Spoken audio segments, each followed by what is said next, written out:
kada kai taba tsammani akwai wani wanda zai maka wani baki ya kama ka sai in kana da haƙƙi. In kana da haƙƙi ba sai yayi bakin ba, shi Allah shi ke kama mutum wanda ke da haƙƙi akan shi. Amma in tabbatar maka mutum ya kwana cewa Allah ya tsine ma albarka, duk tsuhon shi duk malanta shi ko shi waye in baka da haƙƙi yayi busa magana banza yake. Ka san uwa ko? To uwa ta kalle ka ta ce Allah ya tsine ma albarka sai in kana da haƙƙi. In kana da haƙƙi kuma ba sai ta tsine ma ba, wannan haƙƙin sa ya bibiye ka.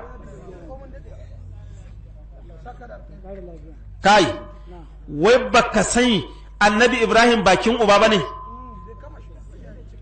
Shi bakin uba ne, uban ya mai baki ko rashi maye. Yace la in lam tantahi la arjumannak wa hajurni maliyan, ko rashi yayi. Bakin uba ne amma bai ci shi ba. Kowa ma ce ake fattabi'u millata Ibrahima. Bakin uban fa.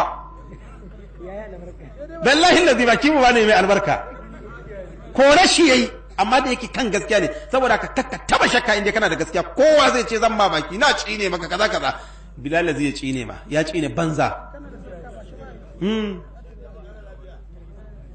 Saboda haka kai je ka dau haƙƙin mutane. Bari in gaya maka, mashayin giya dan iska mai kwana kwata, idan ka zo ka danne mashi haƙƙi, Allah sai ya fidda mai haƙƙi, sai ka samu jarabawa ta rayuwa dalilin ka taba shi. Ba ruwan Allah da giyar da ya shawo, wannan abu shi ya shafa. Haƙƙi kawai ashe Allah ke magana, kakka yadda ka taba haƙƙin mutum. Ɗabi'a ce ta kafirai suke cewa laisa alaina fil ummiyina sabil, suke cewa mu ci abun jahilai, ai ba wani abun gagailo ne muka bugi hanci.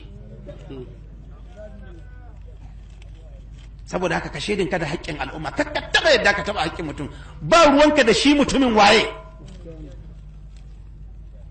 Shi yasa ake kodanta maka mutunta mutane. In ka saba mutunta al'umma, saboda haka kowa ma zaka mutunta shi. In ko ka saba wulakanta al'umma, kowa ma kana iya wulakantawa, kuma rayuwarka ta shiga cikin